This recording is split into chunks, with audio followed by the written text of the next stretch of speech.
Togo vit dans une trappe à pauvreté. Nous avons des endroits au Togo où 96% de la population vit en dessous du seuil de pauvreté. Les jeunes, 58% d'entre eux sont sans emploi. À peine 4% de la population a accès aujourd'hui à une couverture de santé. Spécial Togo 2015. La deuxième partie de notre dossier Spécial Togo est consacrée à la rencontre avec Alberto Olympio, président du Parti des Togolais. Il aborde dans cet entretien sans langue de bois son constat de la situation sociopolitique délabrée de son pays, tout en exposant son programme pour sortir le Togo de l'ornière avec le concours des fils et filles du Togo et la diaspora togolaise à travers le monde. Spécial Togo 2015, deuxième partie.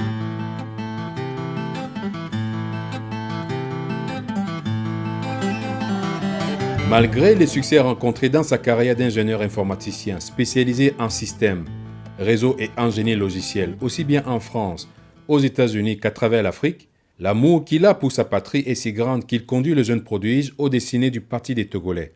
Alberto Olympio, ce benjamin du cénacle politique togolais, comptabilise en l'espace de 6 mois d'existence 45 000 membres dans son parti politique. Bien que son patronyme soit lourd de sens, il est le petit-neveu de Sylvanus Olympio, le premier président du Togo et père de l'indépendance. Il ne revendique pourtant pas cet héritage politique car, dit-il, ce qui compte à ses yeux, c'est d'avoir une vision et un projet de société pour ses concitoyens. Projet qu'il a consigné dans son ouvrage intitulé « Je prends le parti des Togolais ».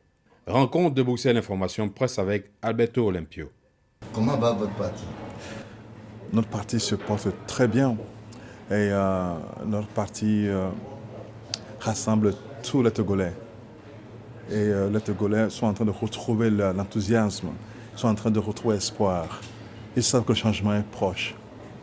Ce que le jeune Togolais aujourd'hui, vous allez dans la rue à Lomé, à Kara, n'importe où, vous demandez à un jeune, qu'est-ce que tu veux? Il veut seulement que Fort parte. C'est ça ce que tout le monde me dit aujourd'hui.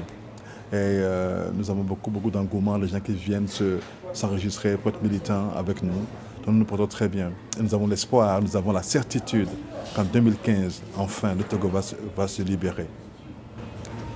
Le Togo va se libérer, mais est-ce qu'il n'est pas un peu tard que vous, en tant qu'informaticien de renom, vous veniez maintenant sur la scène politique? Tard, non. Il faut venir à temps. Je n'étais pas en 2005 parce que je n'étais pas prêt.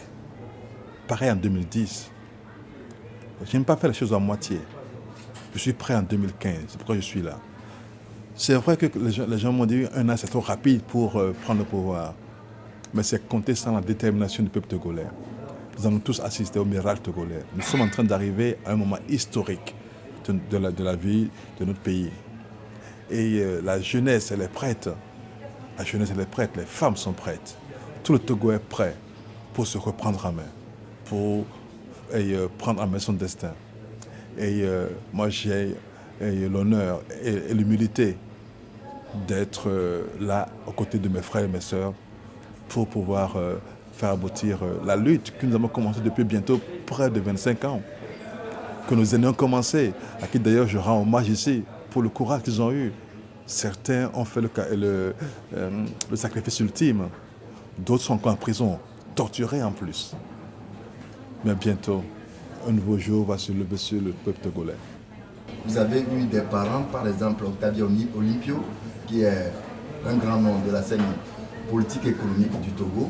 Il y a Pedro Olympio, Sylvanus Olympio, J.P. Olympio, qui est également un parent, bien entendu Harry Olympio. Est-ce que vous n'êtes pas un Olympio de trop? La politique n'est pas une question de patronyme. Ce n'est pas une question d'appartenir à une famille ou non. C'est une question de vision. C'est une question d'avoir un projet de société, de dialogue avec ses frères et sœurs togolais et togolaises, de contrat moral avec le Togo. C'est moi, Alberto, devant les militants du Parti des Togolais, devant le peuple togolais, qui discute tous les jours. Et c'est à moi qu'ils font confiance, pas à mon nom. Il n'y a pas qu'une seule grande famille au Togo. Toutes les familles togolaises sont grandes. Et ce que le Togo fait de mieux, c'est ses enfants. Donc nous sommes tous de grandes familles. Et je ne revendique aucun héritage. sur le plan familial. Je ne revendique aucun héritage sur le plan politique. Je ne revendique aucun héritage sur le plan économique, comme vous dites. Mais par contre, je m'inscris dans le mouvement où je demande la confiance de mes frères et de mes sœurs togolais. Que je leur dis, voici mon projet de société, voici ce que j'ai envie de faire avec vous. Travaillons ensemble pour le bien-être du peuple togolais, parce que je suis persuadé que mieux vivre au Togo, c'est possible. Et mieux vivre au Togo, c'est possible. En quoi consiste votre programme de société au niveau du Parti des Togolais? Si vous allez dans les régions togolaises, vous pouvez toucher du doigt que la misère, elle est tenace. Je reviens d'une tournée que j'ai faite dans la région de Sokodé, dans la préfecture de Tchaoudjo. J'ai vu des cantons où 100% des jeunes sont sans emploi. 100%. Ce n'est pas acceptable. C'est la démission de l'État vis-à-vis de ses devoirs. Non, il est temps que cela cesse. Il est temps que le Togo se prenne la main. D'ailleurs, quand j'écoute les jeunes tous les jours, qu'est-ce qu'ils me disent? Ils veulent le départ de Faure Gnassingbé. Point final. C'est ce qu'ils veulent. Et après, nous devons travailler ensemble pour régler les problèmes de santé, les problèmes d'éducation, les problèmes d'emploi, de logement, tout en ayant un socle d'état de droit. Il faut la justice sociale au Togo. Il faut que tout le monde ait les mêmes opportunités de façon égalitaire. Il faut un état de droit. Il faut avoir des institutions fortes et modernes. Il faut avoir une politique qui attire les entrepreneurs, qui viennent investir dans le pays pour pouvoir créer des emplois. Je résume tout ça dans mon projet de société que j'ai écrit dans mon livre, qui s'appelle d'ailleurs « Je prends le Parti des Togolais ». Et ce livre-là, je ne l'ai pas juste inventé ce que je veux pour le Togo. Ce serait prétentieux de ma part de dire que tiens, je rentre des États-Unis, je rentre de France, voilà ce que je veux pour le Togo. Non, pas du tout. J'ai sillonné le pays. J'ai rencontré exactement 318 familles à qui j'ai parlé. Ils m'ont parlé de leurs besoins, de leurs problèmes. Vous savez, en général, ils connaissent eux-mêmes les solutions à leurs propres problèmes. Ce n'est que les moyens qui les manquent. Eh bien, c'est tout cela que j'ai compilé dans le livre. Bien entendu, j'y ai rajouté ma propre vision des choses et ma sensibilité par rapport aux expériences que j'ai pu voir ici et là quand j'ai voyagé. Et donc, c'est tout ça qui fait mon projet de société que je suis en train de proposer au peuple togolais et qui l'accueille d'ailleurs avec beaucoup d'appétit, parce qu'au fait, c'est leur projet de société. C'est ce qu'eux-mêmes ils ont dit. C'est ce qu'eux-mêmes ils ont envie de voir réalisé dans leur pays.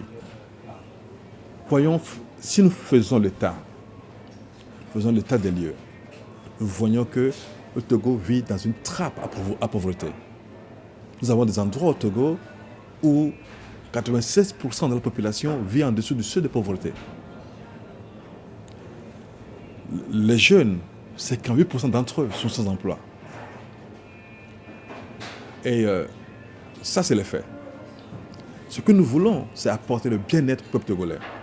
En quoi faisant? J'y arrive. Donc, je vous parle du constat, de la situation, et je vous dis maintenant de ce que nous voulons, le bien-être. Comment on va arriver à ce bien-être? Le bien-être, d'abord, il faut avoir des solutions pour la santé au Togo. Si vous voyez le Togo aujourd'hui, environ 100 000 personnes travaillent dans le côté formel. 100 000 seulement. Sur une population de 7 millions. C'est très peu. C'est très peu.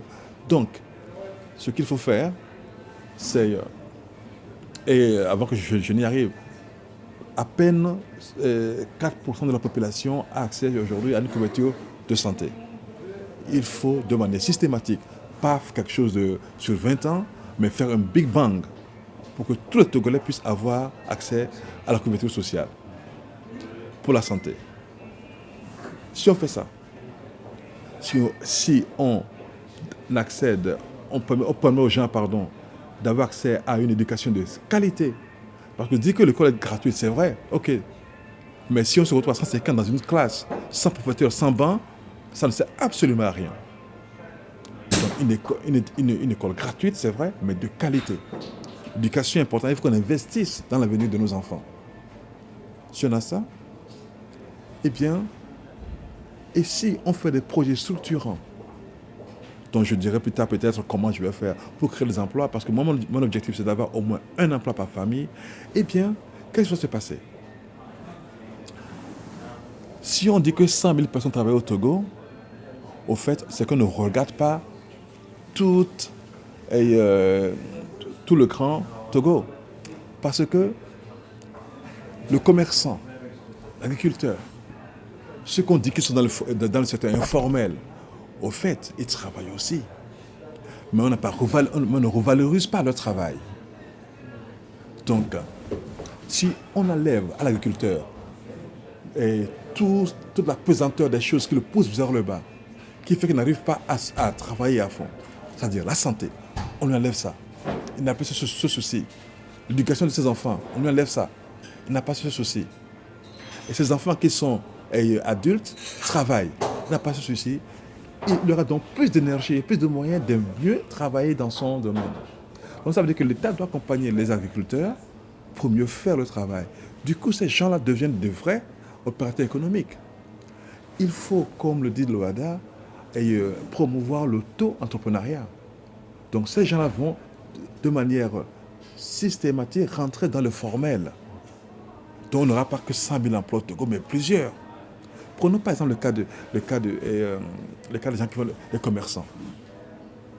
Les commerçants, si on leur donne le moyen aussi d'enlever toute la pesanteur qui sont sur leurs épaules et se consacrent à leur métier, eh bien vous allez voir que nous allons créer de manière automatique des emplois parce qu'on va les revaloriser, on va les accompagner avec des structures pour mieux faire la comptabilité par exemple, pour mieux les orienter, pour mieux optimiser leur métier. Ces gens deviennent des entrepreneurs. Les chefs d'entreprise vont embaucher 2-3 personnes pour travailler. Donc on crée des emplois comme ça. Donc rien qu'en donnant les moyens de mieux formaliser ce qu'on appelle le secteur informel, on va créer des emplois. Okay? Et au Togo, on peut faire du service. Nous avons la chance que nous avons un port à eau profonde, donc les services portuaires, les services aéroportuaires, les services financiers. On peut faire du Togo une zone où les entrepreneurs ont envie de venir investir si on a un état de droit, si on met en place une justice sociale. Et aussi, je vais vous dire ceci, moi je suis de la technologie. Les services de télécom en général qu'on peut développer. Moi j'ai rêve de faire au Togo la Silicon Valley de la sous-région. Vous allez voir, on va créer des emplois comme ça. Donc au fait, si on arrive à enlever un travail sur le plan de santé, d'éducation, et pour créer des emplois, vous allez voir que nous allons créer un tissu de PME et de PMI au Togo qui va être non pas seulement le même, mais de tout le territoire, parce qu'on va donner les moyens aux régions, aux villes et aux cantons de pouvoir se développer aussi, d'attirer les investisseurs. Et pour que même les investisseurs étrangers aussi puissent lier résidence au Togo, parce qu'ils savent que, tiens, sur le plan du mieux vivre, il fait bon vivre au Togo, ils ont un tas de droits, et donc ils peuvent jouir plus facilement du fruit de l'investissement. Donc ils vont venir investir au Togo, ils vont créer des emplois. Donc voilà en gros, en 2 mots, comment est-ce que nous pouvons faire de sorte que le Togolais puisse mieux vivre. Vous êtes candidat pour la prochaine élection, mais sur le terrain, vous avez des devanciers qui ne cessent de réclamer des réformes.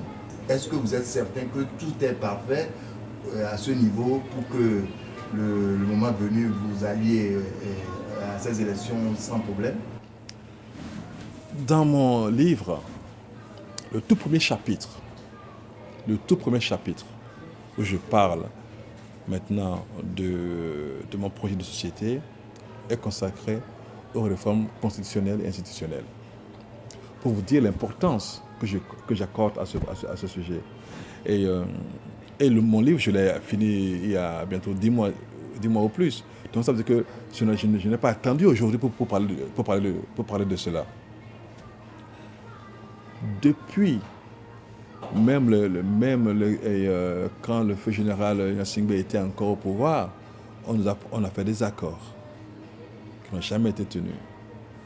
On a fait la PG, passé aux oubliettes. On a fait la CVJR, on n'en parle même pas. On a même failli en juin dernier dire qu'on veut faire les réformes. C'est passé à l'Assemblée nationale. Mais on a vécu un simulacre de démocratie. C'est ça la réalité. Les réformes sont indispensables. Mais je pense qu'aujourd'hui, vu que le pouvoir ne veut pas le faire, si jamais ils acceptaient aujourd'hui, ce serait de la poudre aux yeux. Vous savez pourquoi? Parce qu'après de les accepter, ils vont s'arranger que ils vont gagner, quelles que soient les réformes que nous allons faire. Donc pour moi, aujourd'hui, la bataille ne se situe même plus là-bas. Moi, j'ai demandé aux jeunes, quand je me balade, quand je vais au nord, quand je vais partout, vous prenez n'importe quel jeune, au hasard, à Lomé ou à Kara ou ailleurs, n'importe lequel, vous lui demandez qu'est-ce qu'il veut, il lui dit, fort, on va partir. Oui, nous aimerions savoir votre point de vue par rapport à ces réformes constitutionnelles. Qu'est-ce que vous proposez concrètement? Mais ce que j'ai proposé, je lis dans mon livre, c'est très simple. Mais je vais revenir. Ce que je voulais dire, que vous demandez à n'importe quel jeune, aujourd'hui, il veut que Fort parte. Point final. Ils sont fatigués de cela. Après 50 ans, c'est assez. Point final. Ils veulent ça. Donc il faut commencer par ça. C'est ça qui est la vraie question. Nous pouvons moderniser notre pays avec ou sans eux. Pour moi, la vraie constitution du Togolaise, celle que le peuple togolais a voté pour, celle qui est consensuelle, c'est de 1992, c'est ça la vraie constitution. Pas celle qu'on a manipulée pour pouvoir confisquer le pouvoir par un clan. Okay? Donc nous devons au moins revenir à celui-là, y mettre les accords qu'on a fait de manière consensuelle aussi pour la PG, et appliquer les recommandations de la CVJR, tout en prenant en compte aujourd'hui les réalités de la vie du monde dans lequel nous nous trouvons aujourd'hui, pour la moderniser. Donc c'est tout un travail qu'on doit faire, et très très vite d'ailleurs. Mais je pense que je doute fort que nous ayons le temps de le faire, parce que c'est un travail qui doit être sérieux. Ça peut prendre 3 à 6 mois. Mais je doute fort qu'on ait le temps de le faire avant les élections. Donc au fait, ce que le peuple demande, c'est ça qui est important aujourd'hui. Et le peuple veut le départ de Fort. Ça, c'est inéluctable, de toute façon. Maintenant, c'est à lui de prendre ses responsabilités. Est-ce qu'il veut partir tout en étant un homme d'État, en écoutant son peuple, ou il ne veut pas le faire? Je connais d'autres présidents qui n'ont pas voulu écouter le peuple. Quand le peuple s'est levé, ils sont partis. C'est l'exemple que nous avons eu, par exemple, au Burkina Faso. Donc, il est grand temps que le président togolais tire les leçons de l'histoire récente, et d'épargner des douleurs inutiles au peuple togolais. C'est pas faux, je canne